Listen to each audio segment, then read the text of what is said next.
Assalamualaikum warahmatullahi wabarakatuh.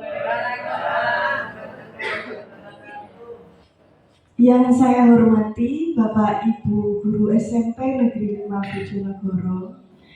Saya mengucapkan banyak terima kasih karena sudah berkenan untuk hadir dalam acara diseminasi budaya positif oleh saya Nurlila CGP Angkatan 10 SMP Negeri 5 Bojonegoro.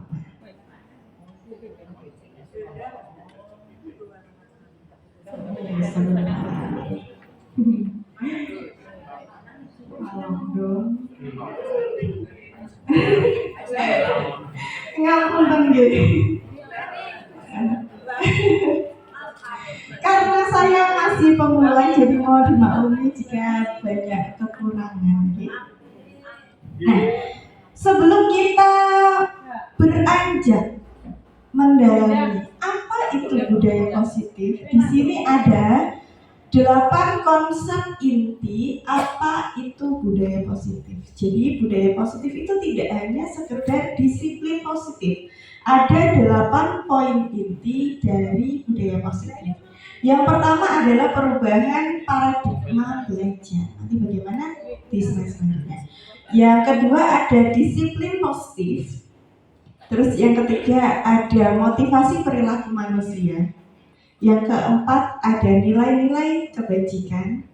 Yang kelima ada posisi kontrol guru. Yang keenam ada kebutuhan dasar manusia. Yang ketujuh ada keyakinan kelas. Dan yang kedelapan ada segitiga restitusi.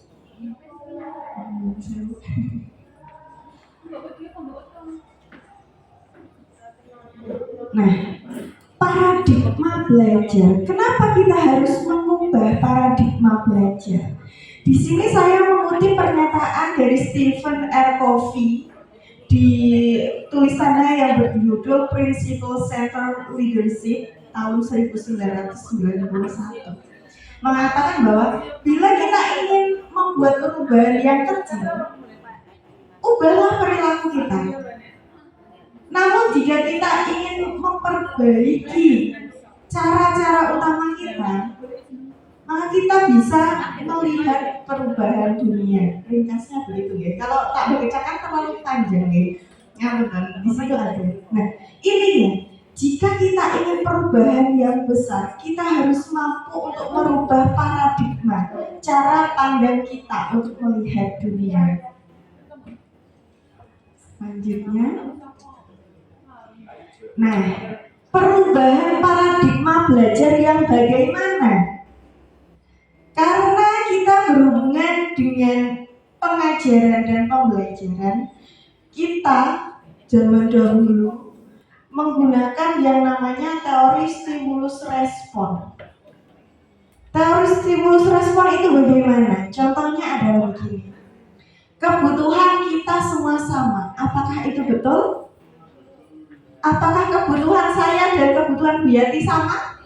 Ya. Apakah kebutuhan saya dan Bu Debrina sama? Ya. Nah, kita perlu mengubah pandangan itu bahwa setiap orang kebutuhannya berbeda, betul? Sama seperti siswa. Dalam satu kelas, tidak semua siswa itu kebutuhannya sama, betul atau tidak? Nah, itulah yang di salah satu contoh perubahan paradigma belajar. Contoh-contoh yang selanjutnya ada dalam slide ini. Nah, sebelum kita mulai lagi lebih mendalam tentang teori kontrol dan lain sebagainya, saya boleh minta tolong Bu Debrina, terus Bu Nera, terus Bu Yati, dan yang paling mengancam siapa ini ya wajah-wajahnya? Pak Udin. Nah, monggo. Kalian yang telah Bu Debrina tolong bawa sesuatu yang sangat berharga untuk Bu Debrina. Sembunyikan. Nah, sangat berharga. Sangat berharga. Monggo. Bu Debrina di sini, Bu Nera di sini, Bu Yati di sini, Pak Udin di sini. Nah, skenario-nya seperti ini. Monggo. Skenario jenengan di sini. Skenario-nya begini. Ya, Bu Debrina punya sesuatu yang sangat berharga. Tugas Bu Yati adalah menasihati Bu Debrina supaya diberikan barang berharga itu, hal yang sangat berharga. Tugas Bu Nera adalah mengiming-imingi, menukar. Nah, tugas Pak Udin mengancam. Barang itu diberikan ke Pak Udin. Jadi bagaimana tim B ini bisa mendapatkan barang berharga dari Bu Debrina? Sakit ya? Sakit. Nih, menukar dengan barang berharga yang lain atau yang apa, menasehati ini mengancam. Sakit ya? Nah, ini tugasnya. Ya, apakah nanti Bu Debrina mau untuk menyerahkan gitu? Kan tergantung dari tim B ini bagaimana gitu. Kan itu belum tahu skenarionya. Kita coba ya. Monggo, Bu Yati dulu. Oh, Mbak Dep, ini kan Bu Nera lagi ada masalah keluarga besar dan butuh uang jenengan untuk dipinjamkan. Bagaimana kalian, Mbak Dep harus mau meminjamkan ya, kasihan. Iya, HP-nya nanti kita gadaikan, boleh ya. Kenapa? Karena saya sangat membutuhkan uang untuk berobat gitu.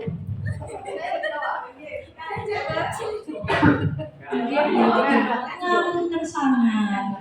Tapi itu sangat berharga buat saya. Karena apa? Karena untuk komunikasi saya dengan keluarga saya yang jauh di sana. Karena saya ini sedang menjalani LDR dengan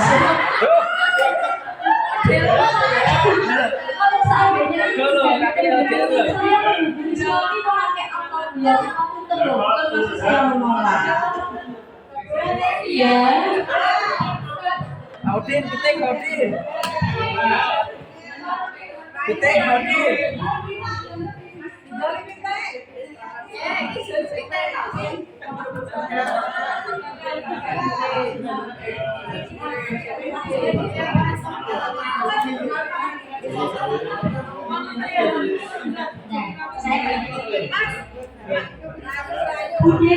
Saya tahu di tangan Anda itu ada sesuatu yang berharga.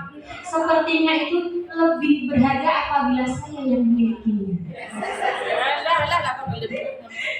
Kemudian boleh nggak itu saya tukar dengan sebongkah emas?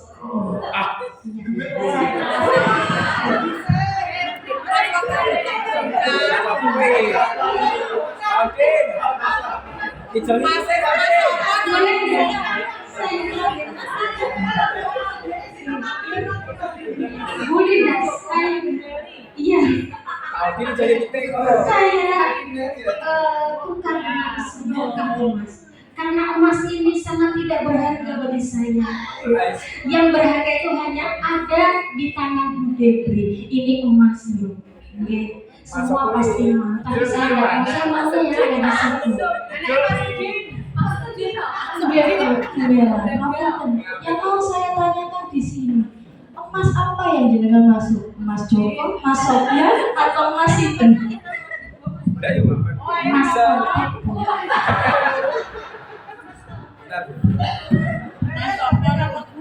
Oh, gini Bu Nera. Yang saya perlukan itu bukan emas, tapi tetap yang berharga itu di belakang saya. Seperti ini, saya akan mempertahankan yang berharga buat saya.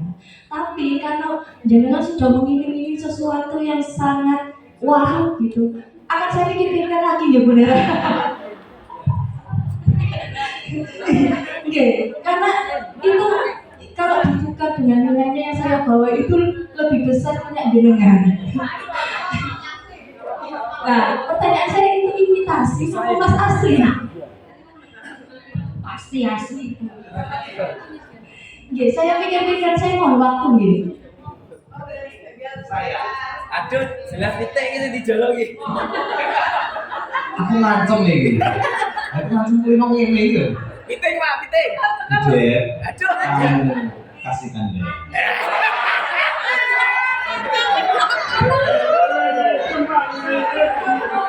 Kalau nggak kamu kasihkan, nanti malam hati-hati. Dikasihkan deh. Dikasihkan deh. Dikasihkan apa?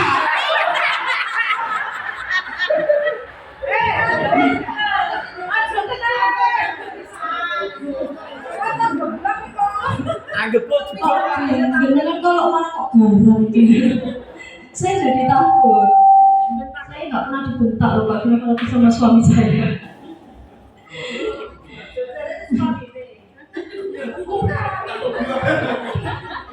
Karena jenengan mengancam saya, oke lah saya kasih. Tapi dengan syarat apa imbalannya Pak Budi? Timbalannya. Iya, nanti malam. Ayam tuh. Nggih, monggo. Tapi digunakan yang bermanfaat nggih. Jangan digunakan dengan hal-hal negatif. Langsung budal gas. Tepuk tangan dulu Bapak Ibu. Terima kasih Bu Debrina, Pak Udin, Bu Yati, dan Bu Nera.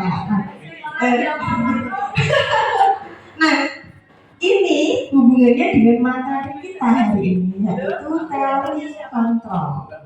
Sebentar.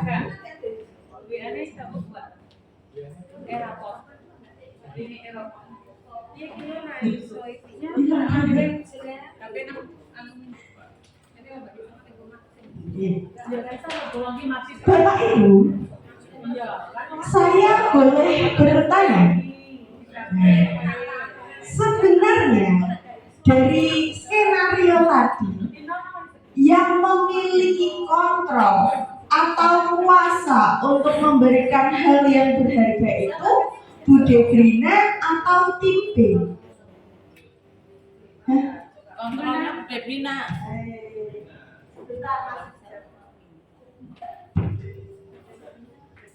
Tes. Nah, ini.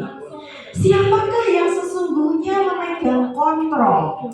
Yang menutup kepala tangan Bu Debrina atau yang membujuk, yang berusaha dengan segala cara untuk mendapatkan barang berharga itu? Sinten Bapak Ibu? Debrina. Bu Debrina atau tim B? Debrina. Bu Debrina atau tim B? Coba, kurang kompak. Bu Debrina atau tim B? Sebenarnya yang mempunyai kontrol adalah tim B. Bu Debrina. Saya ngomong Bu Debrina nggak membeli. Iya. Kenapa? Kalau Bu Debrina tidak ketakutan karena diancam Pak Udin, Bu Debrina bisa saja kan tetap memegang barang berharga itu. Benar atau tidak? Iya. Itulah yang kita akan bahas, yaitu ilusi kontrol. Ilusi kontrol menurut Dr. William Glasser itu ada 1, 2, 3, 4 yang hubungannya dengan pembelajaran dan pengajaran. Yang pertama adalah ilusi guru mengontrol murid. Enggak tahu yang baru. Enggak. Nah, Yang baru. Bapak Ibu, kalau seumpama Pak Haryanto bilang, kowe kudu sholat, kamu harus sholat. Sebenarnya apakah Pak Haryanto mengontrol siswa? Bisakah Pak Haryanto mengontrol siswa? Iya Pak Haryanto, bisa nggak? Nggak bisa. Yang sebenarnya terjadi adalah siswa menerima dirinya untuk dikontrol oleh Pak Haryanto karena mempercayai Pak Haryanto. Tapi itu bukan dari dalam diri siswa sendiri. Betul atau tidak? Nah, itulah ilusi mengontrol murid. Selanjutnya,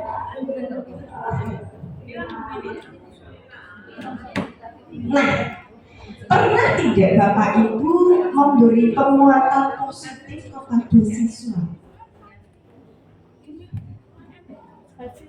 Penguatan.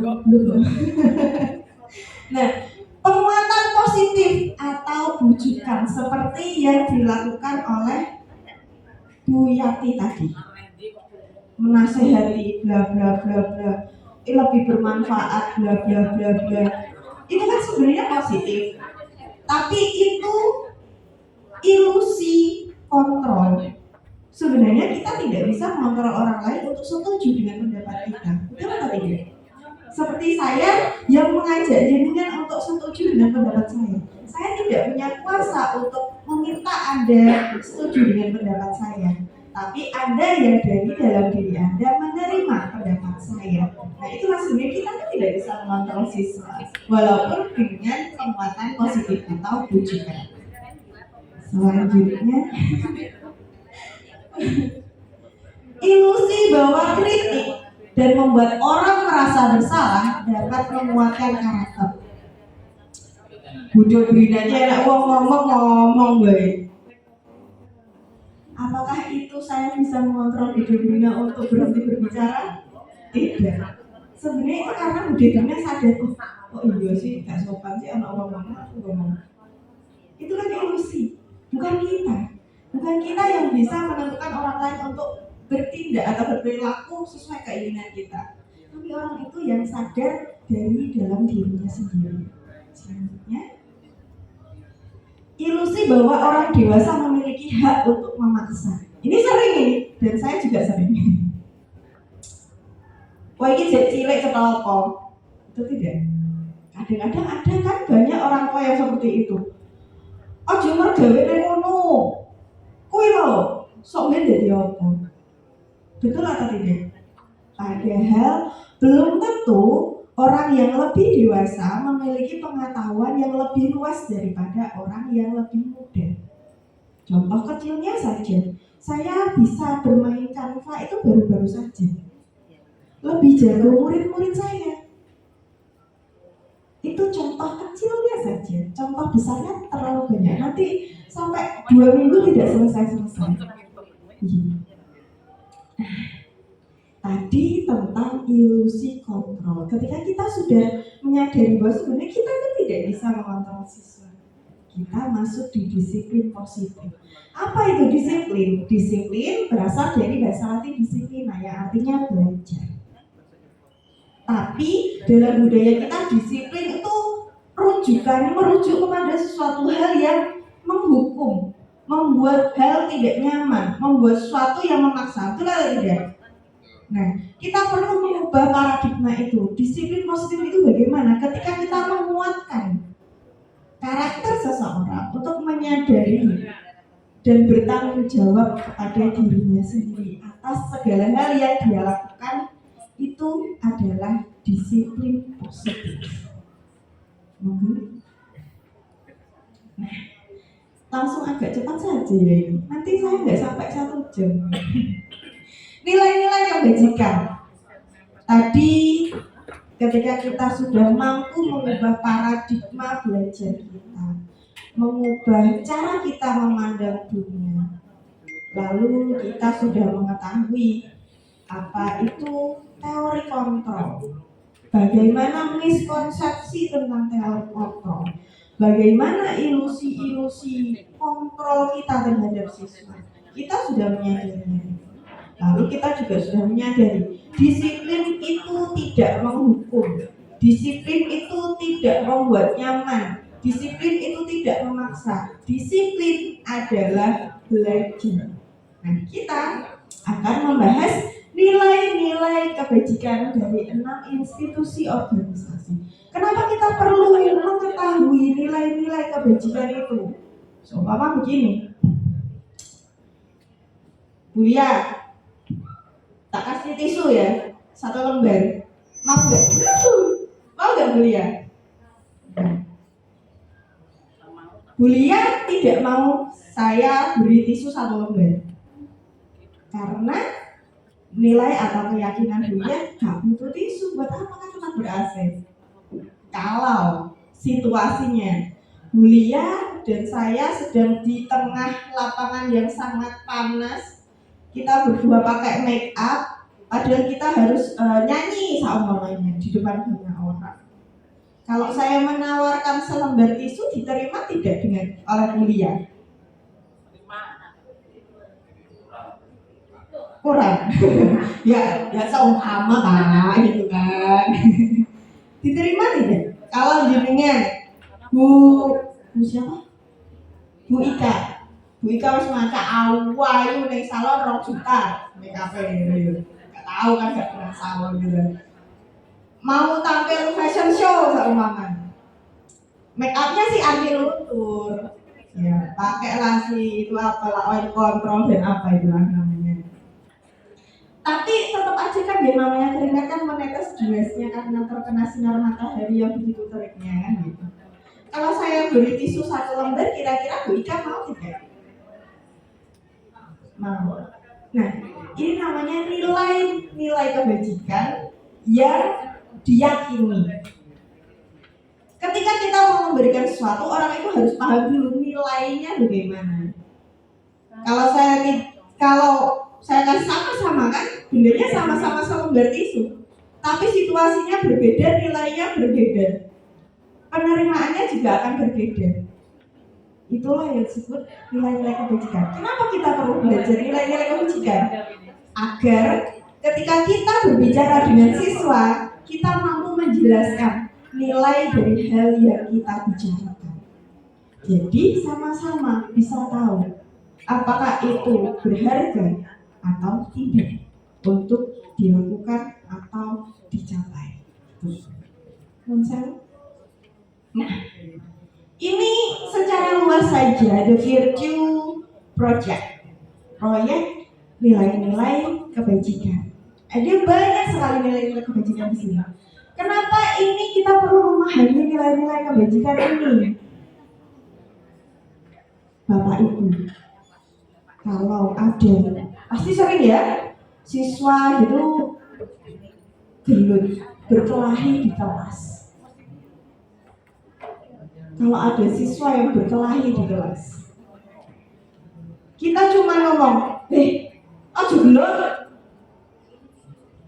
Kira-kira 2-3 hari lagi itu siswa itu masih berkelahi atau tidak? Karena tidak paham nilai kebajikan apa yang mereka lakukan. Karena itu kita sebagai seorang guru harus paham nilai kebajikan. Ya minimal inilah, hitung sendirilah ya berapa itu. Saya malas hitungnya juga. Gitu ya. Selanjutnya ada motivasi. Apa yang disebut motivasi? Dian Goseng dalam bukunya Restructuring School Discipline menyatakan ada 3 motivasi perilaku manusia. Yang pertama, untuk menghindari ketidaknyamanan atau hukuman. Kayak videonya tadi. Untuk menghindari ancaman dari Pak Udin kemana lagi? Pak Udin. Gitu. Termasuk motivasi juga, iya, termasuk motivasi. Tapi motivasi yang bagaimana nanti kita setelah ini ya. Yang kedua, untuk mendapatkan imbalan atau penghargaan dari orang lain. Tadi Bu Debrina nggak mau dikasih sebongkah emas sama Bu Nera, nggak mau Bu Debrina. Jadi Bu Debrina, masih pikir-pikir. Oh ya maaf, dari 50-50. Yang ketiga, untuk menjadi orang yang mereka inginkan dan menghargai diri sendiri dengan nilai-nilai yang mereka percaya. Kira-kira ini kok penting toh aku maju ini. Aman ya? Oke. Kira-kira dari motivasi 1, 2, dan 3, motivasi mana yang paling baik? Pak Restu, monggo kesini Pak. Daripada di situ kan nanti ngantuk sini. Soalnya saya ceramahnya 1 hari. Ya, motivasi 1, 2, 3 itu mana yang paling baik dan alasannya apa? Monggo.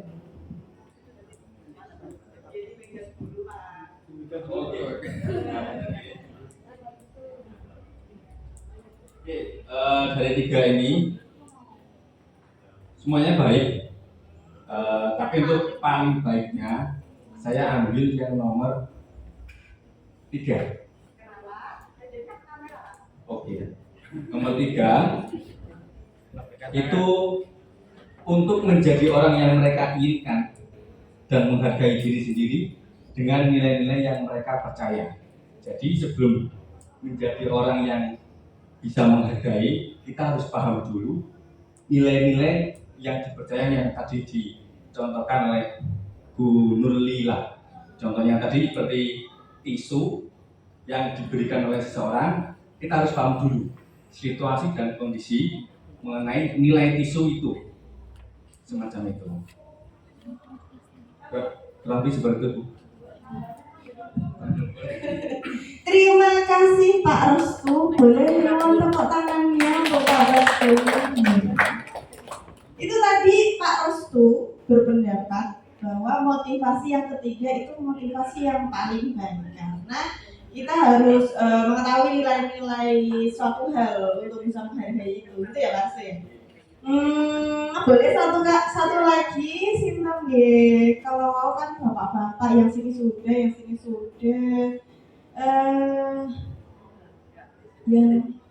Bu sinten nggih, Bu Tami, monggo ke depan. Pertanyaannya masih sama Bu Tami. Motivasi 1, 2, 3 ini manakah yang paling baik menurut Bu Tami dan alasannya apa? Monggo.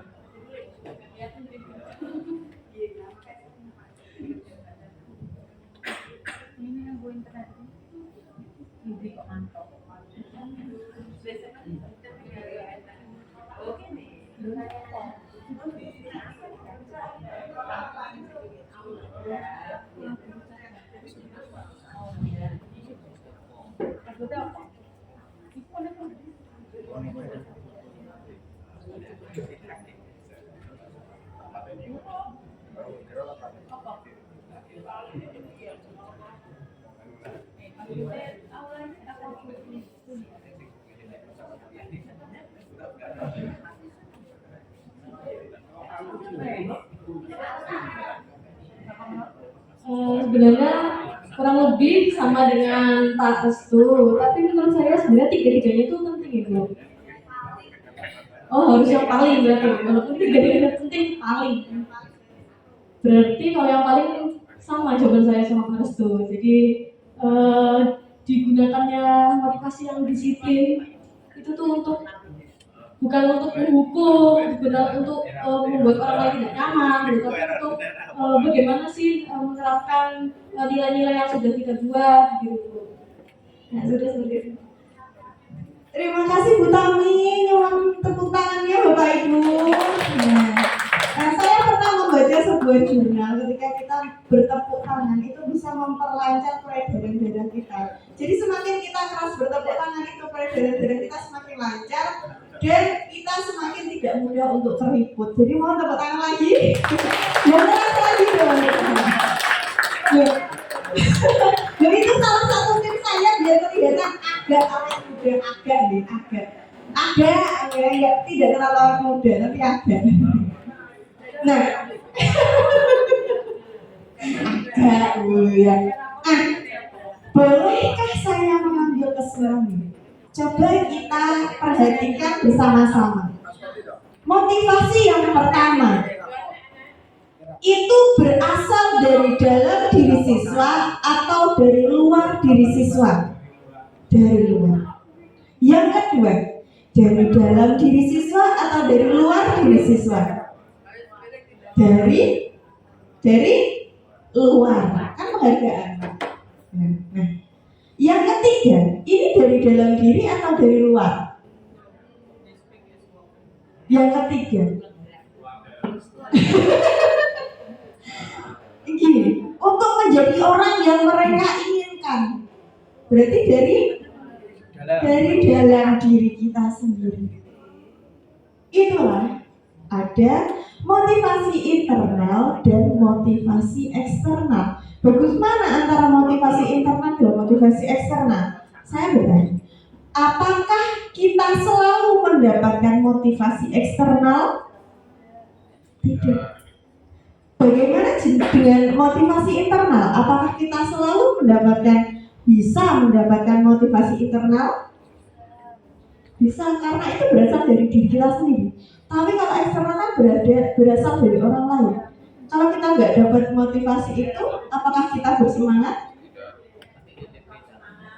Tetap semangat ketika kita mau membuka kontrol diri kita.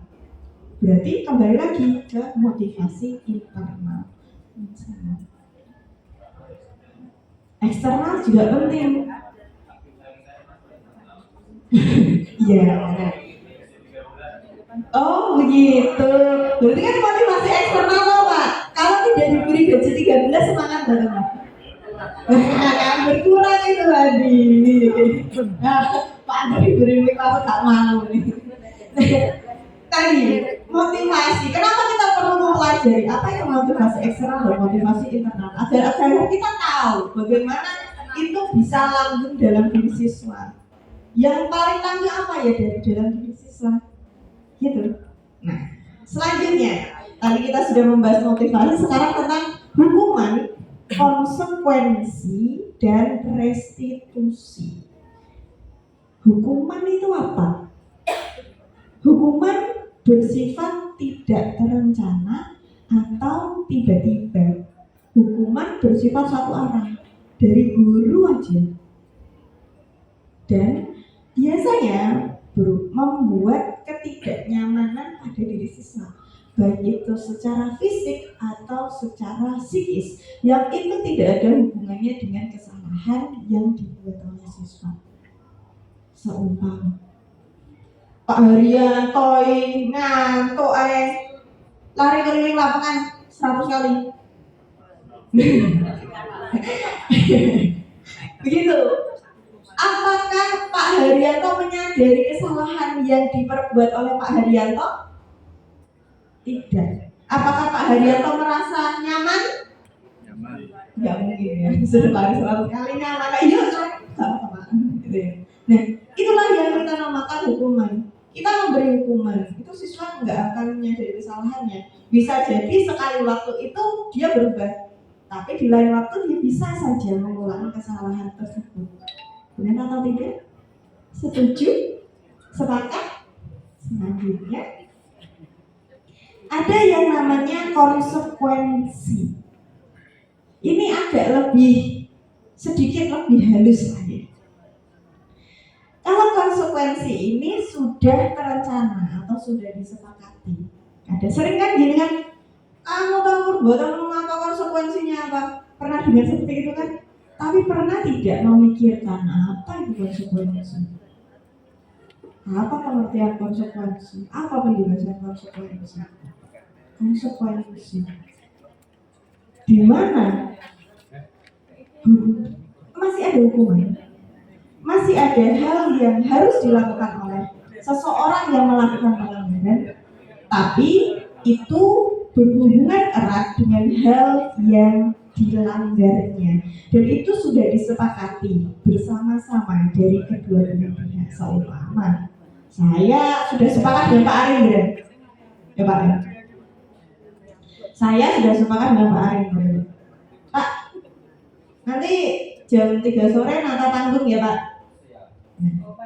Kalau nggak nata panggung, Pak Arindra harus nata panggung. Kalau nggak datang jam 3 sore, Pak Arindra nata panggung sendiri.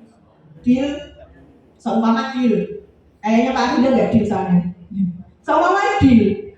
Dadak Pak Arindra datangnya jam 5 sore. Sesuai dengan perjanjian awal, sesuai dengan kesepakatan awal, Pak Arindra harus mau untuk menata panggung sendiri. Itu yang namanya konsekuensi. Sepakat Bapak Ibu? Nah, seperti kalau siswa contohnya, seumpama siapa ya, Diki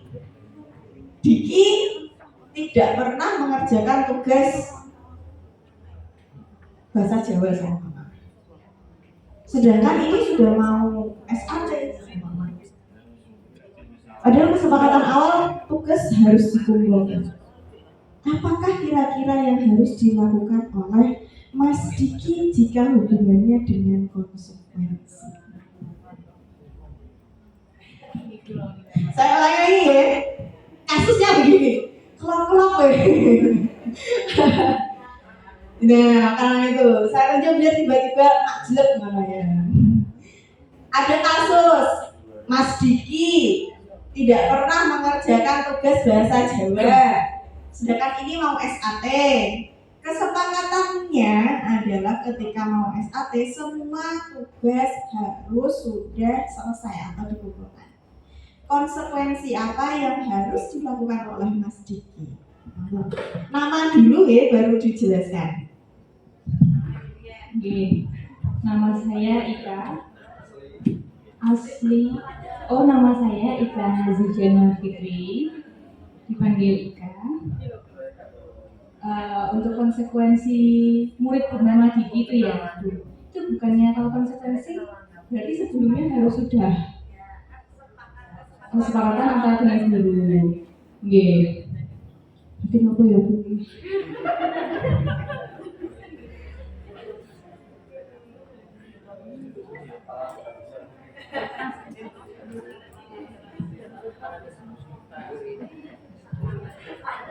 Berarti konsekuensinya Diki harus mengerjakan jelas tadi. Kalau salah nggak gede bener? Salah dihukum. Nah, kalau saya bilang salah dihukum, itu namanya hukuman atau konsekuensi? Nah, kalau tadi kita sudah sepakat kalau jawab salah, kamu harus bayar 5.000. Hukuman atau konsekuensi? Nah, berarti sudah. Nah, seumpama kan jawabnya dulu. Ya. Tadi jawaban Bu mau dengar misalnya ada terus. Yang berdiri biar saya saja.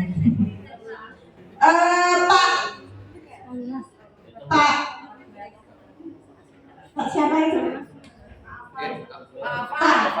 Pak Hasan. Pak Hasan, jawaban Bu Ika tadi menurut Pak Hasan sudah betul atau tidak? Konsekuensi ketororan rumah ya. Kira-kira jawabannya Bu Ika tadi benar atau salah? Jangan kasih bocoran.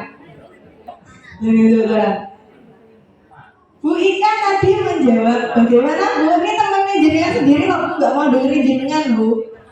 Diulangi. Kok bisa jawab?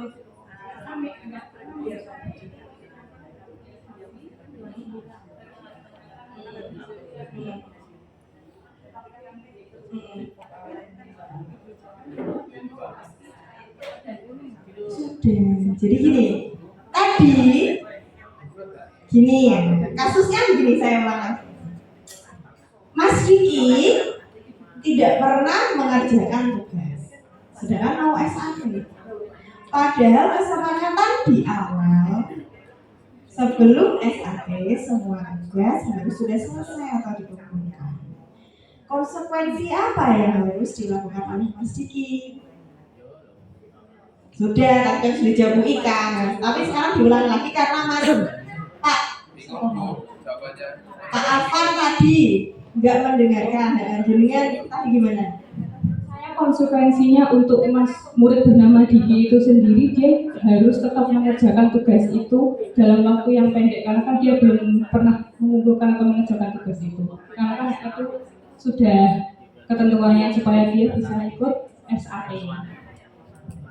Nah, begitu Pak Afan. Jadi jawaban Bu Ika benar atau keliru?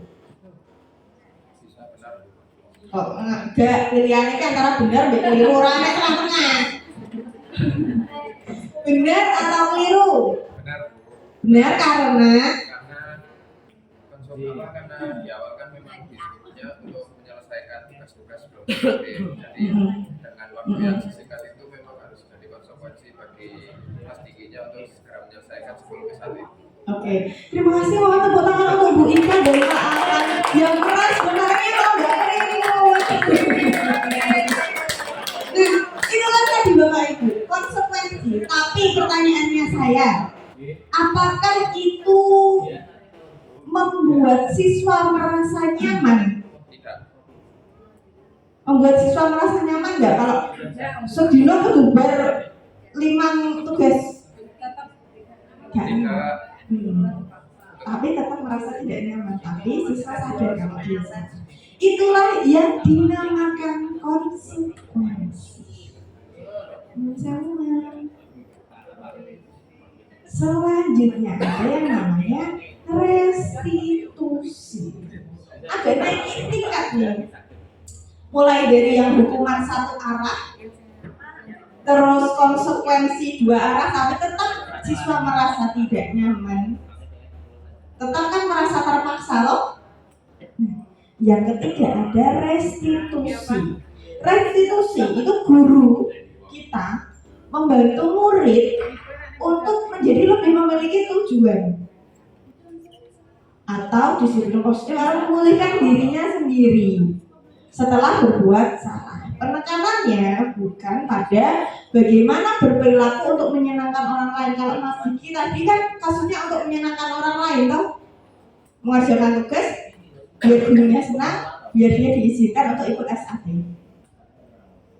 Titik fokusnya di konsekuensi tadi kan itu, karena merujuk pada kesepakatan awal. Nah, kalau restitusi itu tujuannya adalah menjadikan orang itu menghargai nilai-nilai kebajikan yang dia percaya. Semangat gini. Sopo kita jadi korban selanjutnya ini. Sengkene durung. Pak sinten? Pak Yuda. Oh Yuda. Jemaah bagi. Pak Yuda kesini terlalu jauh. Saya malas jalan ke sana. Nggak kelihatan dari kamera juga sih. Kesini Bu, biar kelihatan dari kamera. Iya, makanya ada kamera. Pak Sopo lima Pak Yuda. Yuda.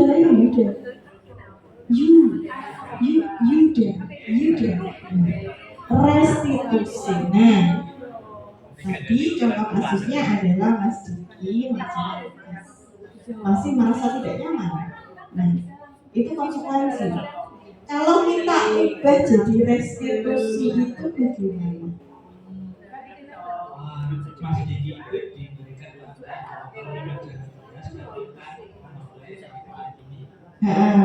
Kira-kira nilai kebajikan apa yang ditekankan dengan mengerjakan tugas itu? Oke, menambah pengetahuan. Boleh, ada lagi? Itu nanti namanya motivasi eksternal kalau dari hukuman. Ada lagi tidak? Nilai kebajikan yang itu nanti efeknya di dalam dirinya Mas Diki. Nah, ini ketertiban. Ada lagi tidak? Disiplin, tertib. Biasanya apa sama. Oke, terima kasih Pak. Pak Yuda. Nak nulis UBD Yuda. Gini loh Pak. Ketika kita melakukan restitusi, dan ini lebih bermakna. Kenapa? Makanya kita tadi mempelajari nilai-nilai kebajikan. Kira-kira kalau kasus Mas Diki tadi, nilai kebajikannya selain yang dipaparkan oleh Pak Yuda tadi, yaitu tertib dan disiplin, apalagi kira-kira nilai kebajikan yang bisa ditanamkan untuk Mas Diki? Monggo Pak kesini jauh-jauh, nanti tidak kelihatan kamera. Ya betulah, semacam nganggo pin korpri, nganggo nemtek, saya nggak pakai. Oh iya.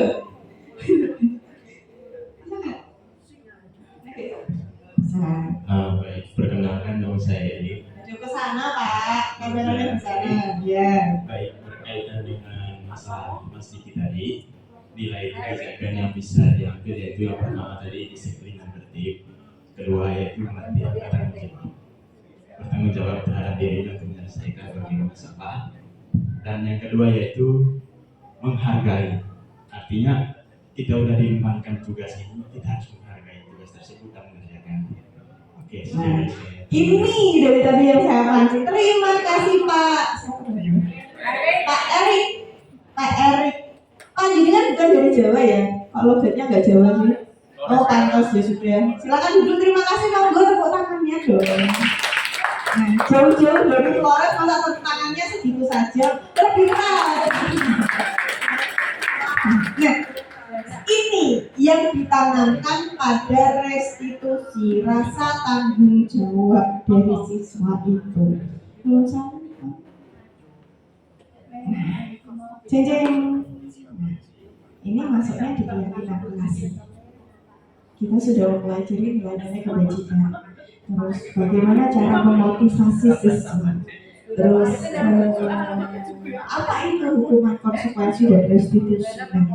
Kenapa keyakinan kelas bukan peraturan kelas? Coba, saya ada 2 pertanyaan. Sebentar. Oke, ini. Saya agak berjalan-jalan, tidak kelihatan di kamera, tidak apa-apa ya. Bu Puji, yang pertanyaan pertama Bu Puji.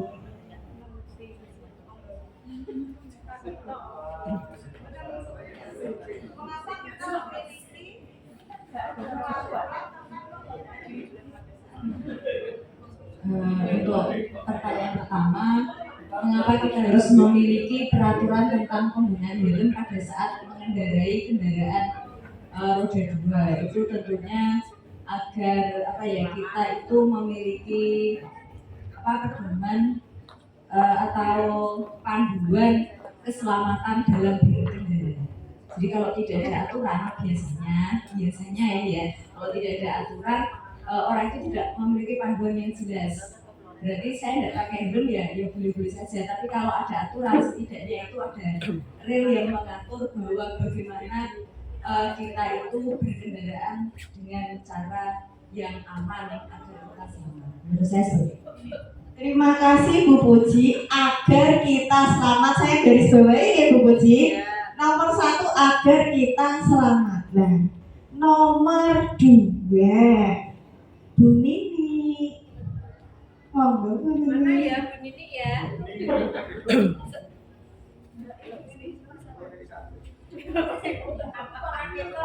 Apa kuwi?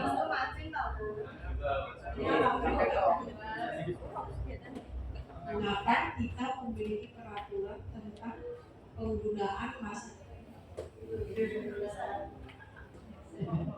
masker dan mencuci tangan setiap hari? Mengapa? 1.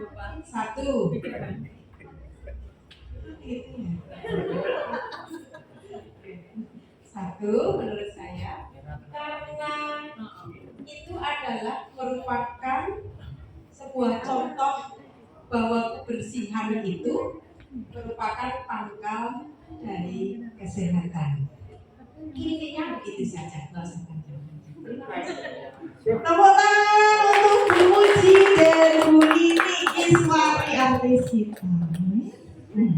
Yang pertama tadi untuk keselamatan, yang kedua untuk kesehatan. Ada tidak yang menjawab untuk menaati peraturan karena takut polisi, karena takut Pak Dokter? Ada tidak yang memiliki jawaban seperti itu? Kenapa? Kalau kita tahu itu untuk keselamatan, apakah kita selalu memakai helm? Berarti tidak tahu, berarti tidak meyakini nilai itu, ya. Kalau kita meyakini memakai helm itu untuk keselamatan, mau kemana pun kita pasti memakai helm, benar atau tidak? Kita nggak tahu ya namanya musibah kan, Mas yo metu saka omah moro-moro kejeglong apa gitu kan, tidak tahu. Terus yang nomor 2 untuk kesehatan. Zaman COVID tahun kemarin, kenapa kita mau disuruh untuk memakai masker dan mencuci tangan? Supaya selamat. Karena takut kena COVID toh. Kalau kita tidak takut kena COVID, apakah kita masih mau memakai masker? Karena tidak yakin dengan masker itu menghindarkan kita dari penyakit. Benar atau tidak? Itulah mengapa yang diperlukan adalah keyakinan kelas, bukan peraturan kelas. Karena kita meyakini nilai-nilai itu untuk melakukan hal tersebut. Ini juga perlu untuk kita sama saja dengan siswa kita. Kalau kita meminta siswa jangan datang terlambat dong, kerjakan tugasmu, cuma ngomong gitu aja, siswa bisa merubah dirinya atau tidak? Benar. Kita cuma tugasku dikerjakan, cuma menonton ketika ada siswa yang tidak mengerjakan tugas. Apakah siswa tahu kesananya di mana? Tidak tahu.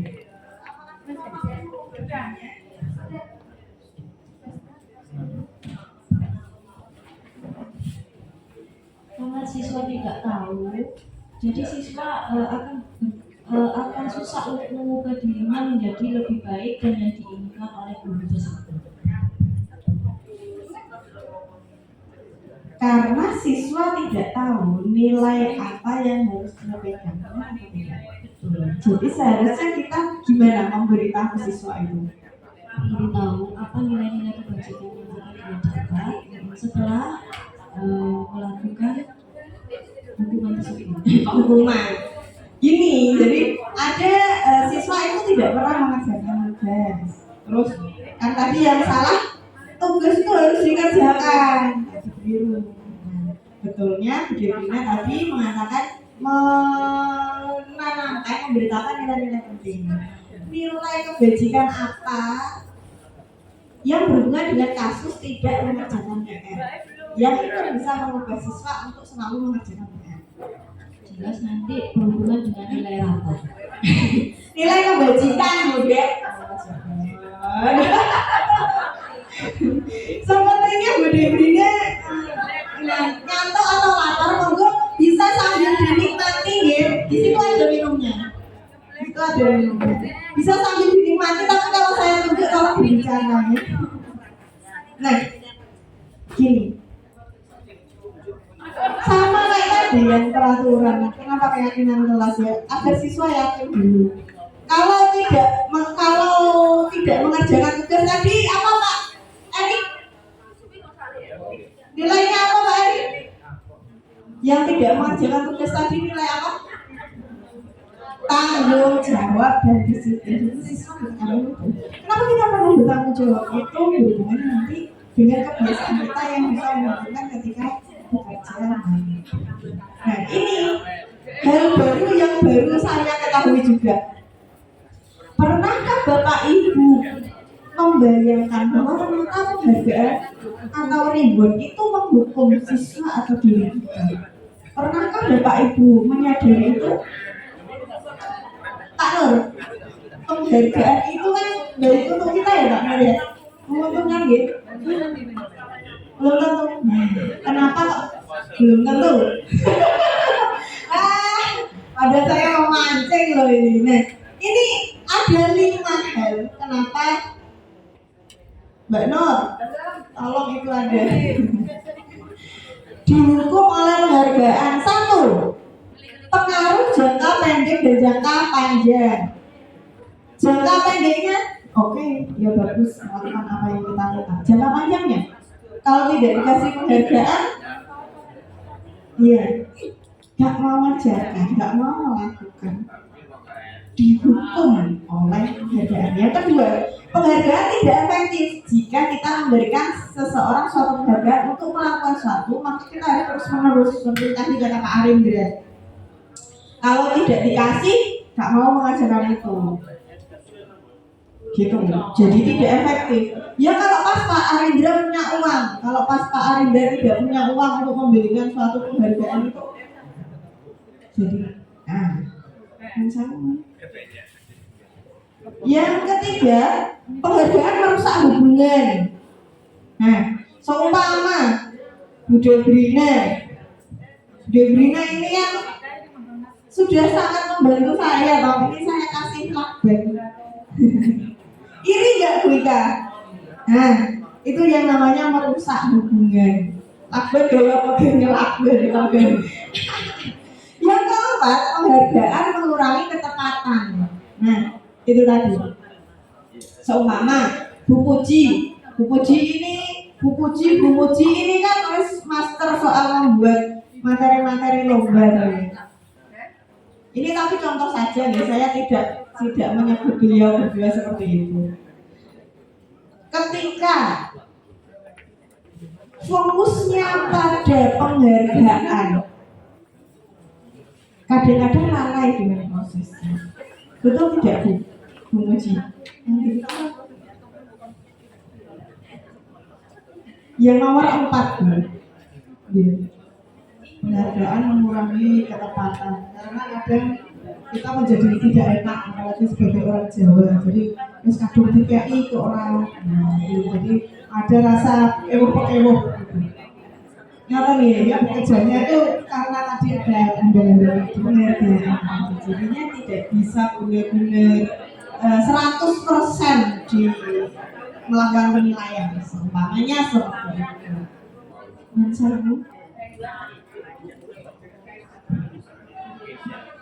Yang kelima, penghargaan menurunkan kualitas dan mematikan kreativitas. Sebenarnya itu hampir sama.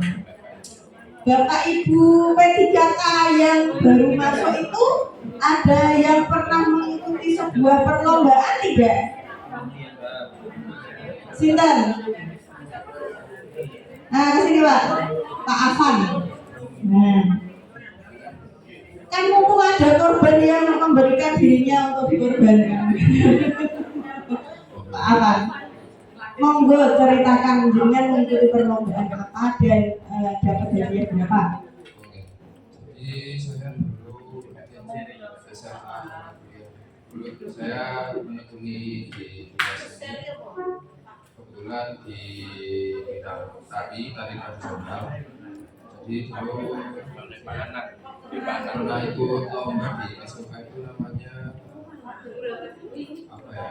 Pokoknya itu seprovinsi, terus alhamdulillah dapat juara harapan 1. Untuk hadiahnya sendiri sama sekitar uang seumpama tidak ada uang itu, tidak ada sertifikat itu, tapi diminta Bu, tapi diharuskan setelah harus ikut lomba itu. Sama tidak prosesnya, jadi ketika mengerjakan tari itu, konsep barangnya tari itu ketika ada hadiah dan tidak ada hadiah. Kalau secara operasinya pasti ada bedanya. Kalau misalnya ya memang dari kecil memang tidak terlalu mengharapkan hadiah, mungkin kedepannya dia akan menangis atau mungkin hal lainnya juga tidak senang-senang, pasti dia akan sulit. Tapi kalau sudah terbiasa diberi hadiah di masa kecilnya, misalnya ada menari, nggak ada hadiahnya atau nggak kasih apa-apa, mungkin ada penurunan performa dari saudara. Terima kasih Pak Afan. Begitu ya Bapak Ibu ya.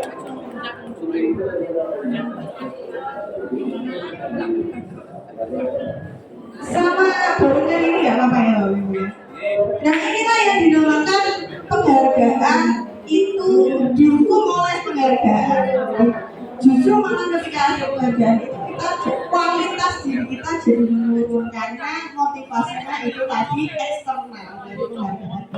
Tapi memang banyak seniman itu yang motivasinya internal. Enak gak enak juga tetap dilakukan, cuman kan banyak juga ya kalau nggak ada uangnya nggak mau jalan. Gitu ya.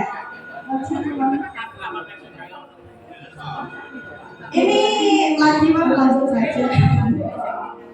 Langsung saja. Terus tadi sudah prosedur sudah tadi. Kebutuhan dasar manusia. Bu Yuni boleh tolong dibacakan Bu Yuni.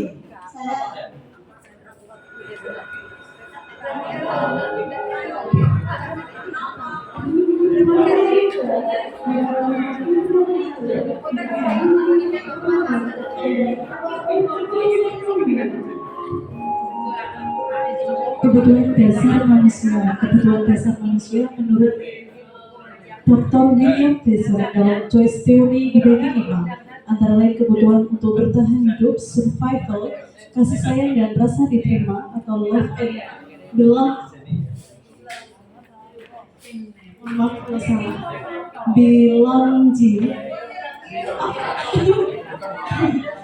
Kalau bahasa Indonesia, Kebebasan atau freedom, kesenangan, fun, dan penguasaan, power. terima kasih Bu Yuli.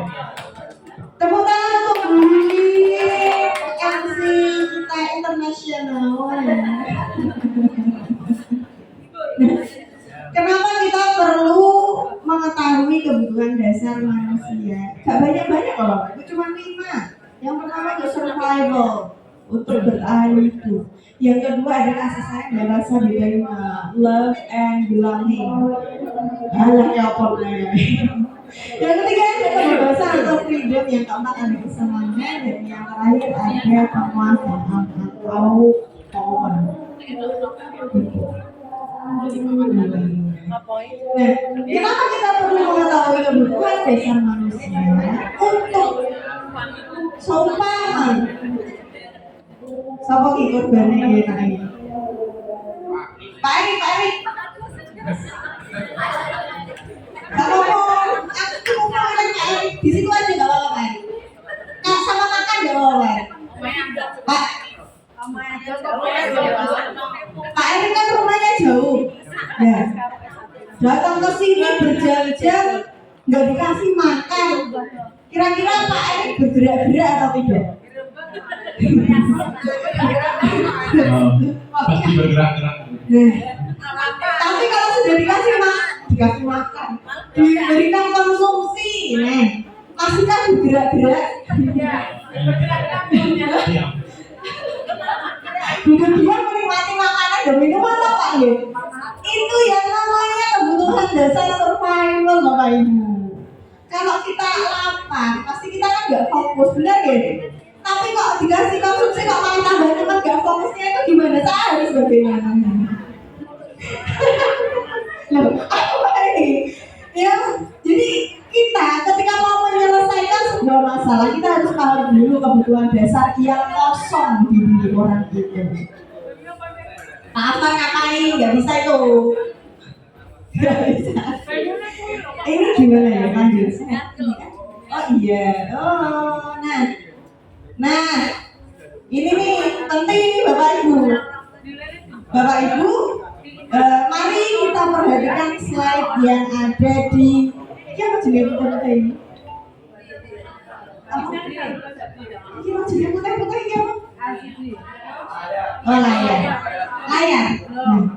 Bapak Ibu, nyuwun sewu, mohon kita fokus lagi di layar nih. LCD. Oh layar LCD. Layar proyektor, kalau proyektornya ini, kalau layar proyektornya itu, oke. Nah, Bapak Ibu, guru, menurut teori ada 5 posisi kontrol guru. Yang pertama sebagai penghukum.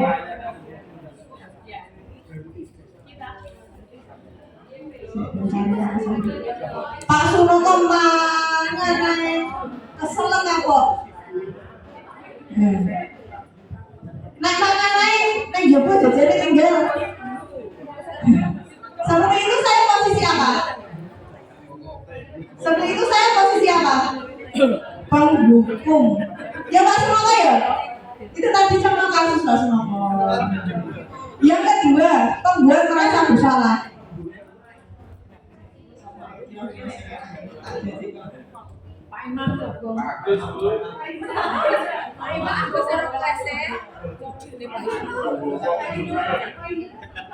Pak Arindra, jangan ngomong rusak Pak Arindra.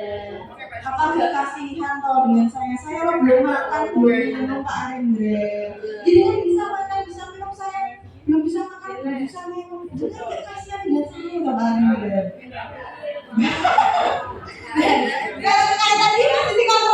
sebagai apa?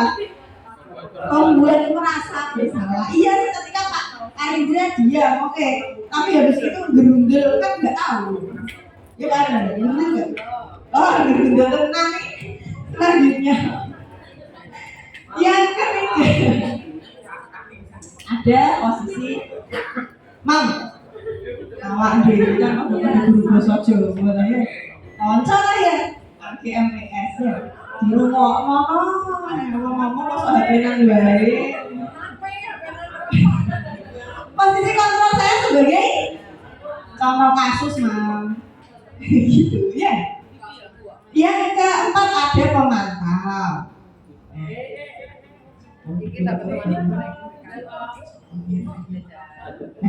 Iya.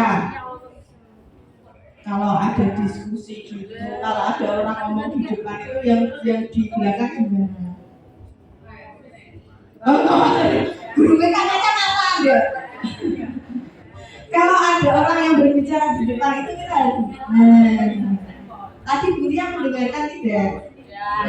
Berarti Bulia melanggar peraturan atau tidak? Saya tadi jadi apa? Jadi kita menyadari peraturan apa yang dilanggar. Lanjutnya, yang kelima ada posisi manajer. Nah, posisi manajer ini rada dawa iki. Iya. Langsung di segitiga restitusi saja. Nah, iki wae. Sama saja. Jadi seorang manajer untuk bisa memposisikan posisi kontrol kita sebagai seorang manajer, kita harus mampu menerapkan yang namanya segitiga restitusi. Sebenarnya seperti Bu Eni Aminah, gitu, seperti Bu Endang, seperti Bu Leli, saya yakin Bu Neneng, saya yakin itu sudah melalui segitiga restitusi. Cuman istilahnya yang berbeda. Istilahnya bagaimana? Ini nggak mudah gitu ya. Tapi sebenarnya sudah pernah melakukan, saya yakin beliau master ya. Seperti Pak Wahyu itu sudah master. Yang pertama, yang bawah menstabilkan identitas. Bagaimana? Kalau tiba-tiba langsung ngomong nah cetok ngomong ada jopo sama Kak Sete. Padahal apakah siswa langsung menyadari kesalahannya? Kalau siapa ini? Debrina yang cedek kan cedek terlalu jauh deh sama Pak Eri di abang ya Pak Eri ya Debrina ini skenario ya, saya tidak menyebut Debrina seperti ini skenario saja. Ya Allah, kapan mana kapan waka gitu, astagfirullahaladzim. Ngapunten nggih Mas, totalan buri nggih Mas. Debrina. Semua orang tuh pasti pernah melakukan kesalahan. Ketika ada orang ngomong di depan, dia ngomong, semua orang pasti melakukan itu. Saya paham. Ini yang namanya menstabilkan identitas agar Bu Debrina contohnya tidak merasa bahwa Bu Debrina itu dikeluarkan dari komunitas. Bu Debrina itu kok luar biasanya tapi dalam konteks jelek. Kayak gitu. Kita harus menarik siswa itu siswa itu dulu. Kita harus menarik siswa itu dulu agar dia merasa bahwa dia masih bagian dari komunitas itu. Banyak orang yang berbuat hal yang sama. Kita stabilkan dulu identitasnya. Kalau misalnya slow dulu. Cek kalau sudah sadar, oh iya aku cek menungsonya aku harus aku dibanding orang menungso. Biar dia sadar dulu kalau dia masih jadi manusia yang panas. Lalu kita masuk di validasi tindakan yang salah. Contohnya seperti ini. Bu Debrina tadi ngomong terus kan Bu. Ya, pakai benar ya. kalau melakukan perbuatan itu ngomong terus kan pasti ada alasannya. Jenengan tadi ngomong terus kenapa itu? Saya jenengan Iya. Nah, itu yang namanya tadi validasi kesalahan. Karena tidak mungkin orang melakukan kesalahan tanpa ada alasan yang jelas. Benar atau tidak? Kamu kan tiba-tiba udah bilang ngomong dewe, guyu-guyu dewe kan agak horor hubungannya. Itu tadi validasi tindakan yang salah. Nah, yang ketiga masih udah bikin masih ada. Yang ketiga menanyakan keyakinan. Nah, kan kita sudah punya keyakinan kelas hidupnya. Untuk Pak Solo.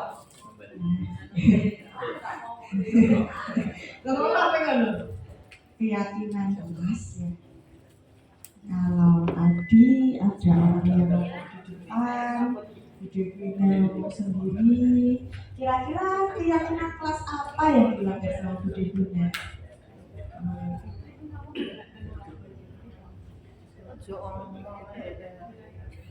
Saya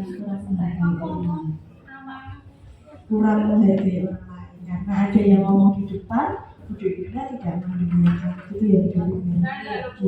Kira-kira tindakan apa yang bisa Budepina lakukan untuk memperbaiki itu? Saya akan lebih memperhatikan apa yang jenengan Gitu. Saya sangat mengapresiasi Budepina sudah menyadari kesalahannya dan saya sangat mengapresiasi Budepina sudah mampu untuk menemukan solusinya. Mari kita bersama-sama untuk memperbaiki diri kita ya Budepina ya. Siap. Terima kasih Budepina. Mohon tepuk tangannya. Ini tadi yang namanya segitiga restitusi. Adakah saya memaksa Budepina untuk sependapat dengan saya? Adakah saya menghukum Budepina? Adakah paksaan yang saya berikan kepada Budepina? Motivasi Budepina internal atau eksternal? Awan mana, internal atau eksternal? Itulah yang dinamakan segitiga restitusi. Prosesnya agak panjang, tapi efeknya juga jangka panjang. Langsung saja Bang. Nah, mari. Ada pertanyaan Bapak Ibu? Mohon Pak Nur, sebentar tak menit halo-halo Pak.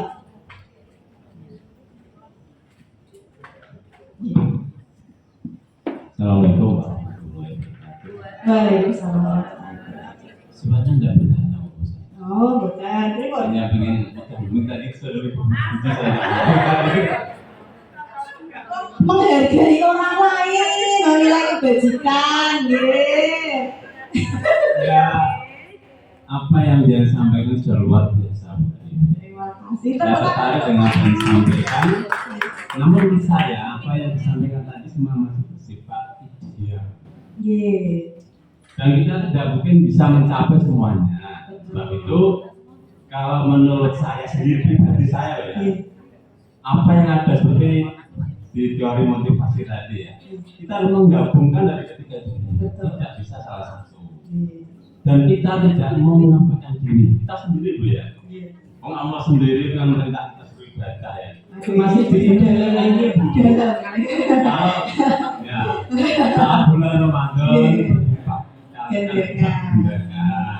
ada nanti malam lari ke kota kan seperti itu ya. Berarti kan ada sesuatu juga.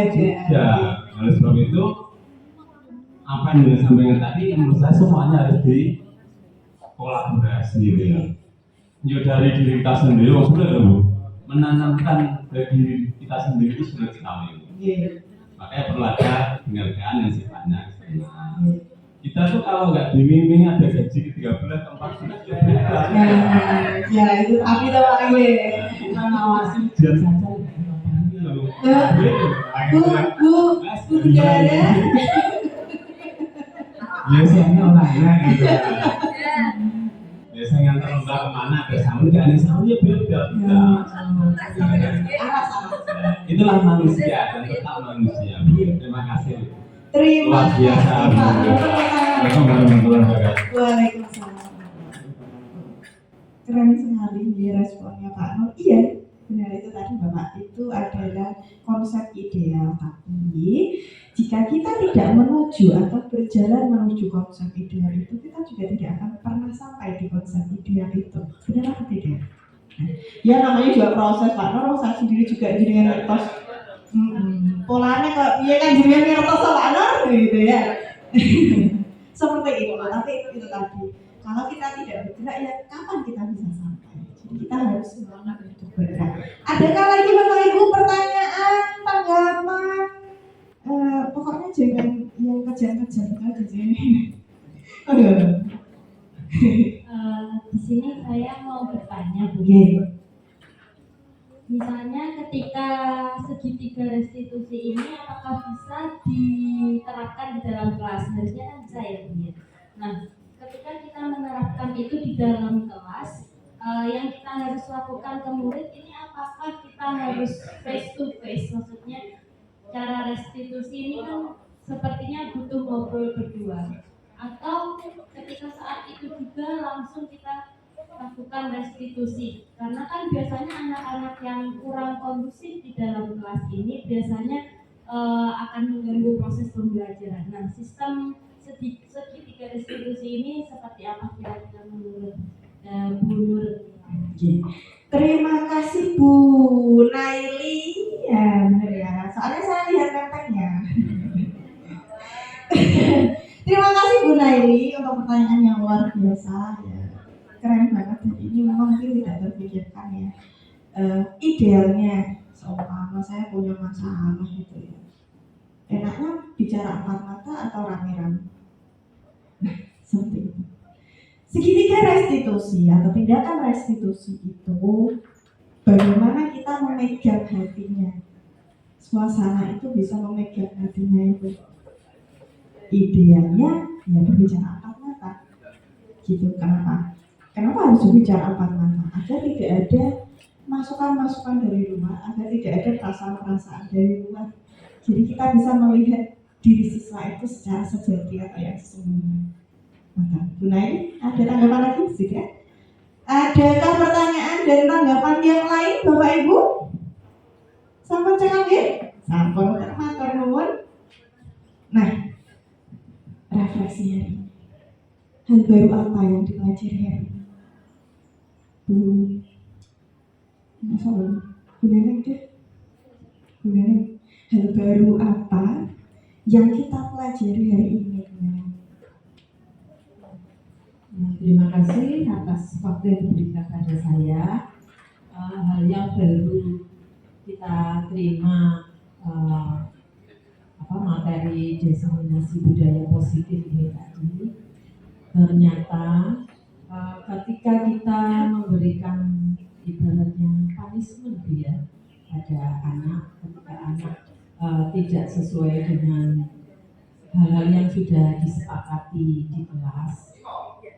Tadi sudah disampaikan ada 3 hal ya, hukuman, konsekuensi maupun restitusi. Ternyata tidak semudah itu kita melaksanakan teori-teori yang jenengan sampaikan ya di kelas. Itu kalau ada 3 atau 4 anak yang tidak melaksanakan kesepakatan yang sudah kita terapkan saat pembelajaran, itu memakan waktu. Nah, itu tidak bisa kita pungkiri, dan itu memakan waktu. Akhirnya yang lain terabaikan sementara.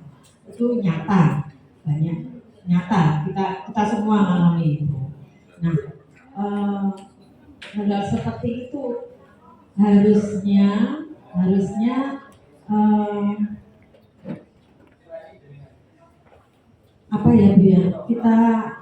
kita minimalisir supaya anak itu tidak berulang lagi hal-hal yang contoh ketika anak-anak hari ini kita koreksi tugas kemarin. Nah, ada yang, Bu saya ketinggalan, Bu saya belum, Bu ini saya baru selesai sekian.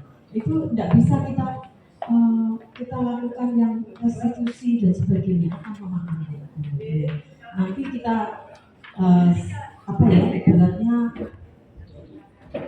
kita tangani tersendiri lah, supaya yang lain berjalan gitu. Hari itu jadi hal-hal yang baru bagi saya ya, atau yang lain juga, mungkin pengelolaan kelas terkait dengan kesepakatan kelas, kemudian budaya positif dan 3 yang tadi disampaikan itu. Tadi saya pribadi saya mendapat hal baru bahwa seperti yang disampaikan Pak Nur Salim tadi itu memang benar ya, kalau kita tidak ada, ibaratnya tidak ada pemancingnya, gitu ya.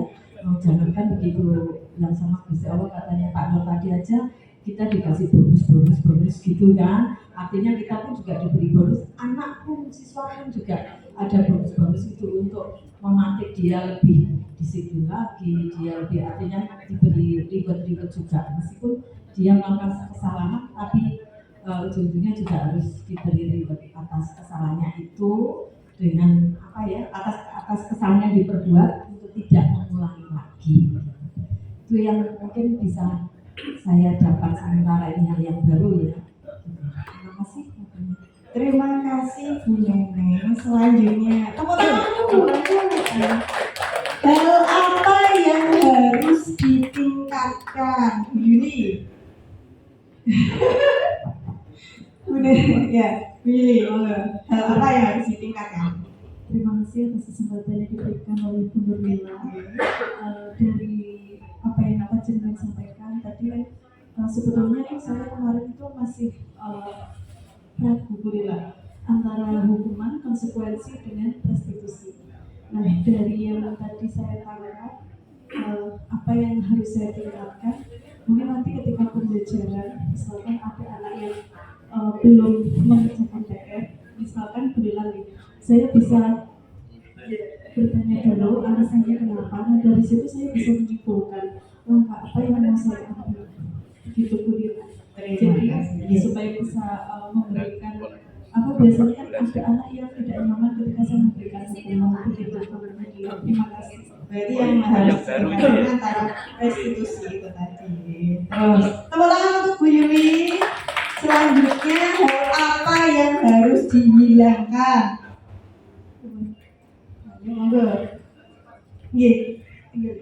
Yang harus dihilangkan yaitu hukuman diganti dengan konsekuensi saya rasa lebih tepatnya. Cukup dari saya. Mau difoto dulu. Hilangkan hukuman diganti dengan konsekuensi di awalnya. Terima kasih. Inilah refleksi kita hari ini. Apa yang sudah kita dapat, apa yang harus ditingkatkan, dan apa yang harus dihilangkan. Terima kasih. Teruslah bergerak, karena dengan bergerak kita akan sampai di tujuan yang kita catakan. Terima kasih. Wassalamualaikum warahmatullahi wabarakatuh.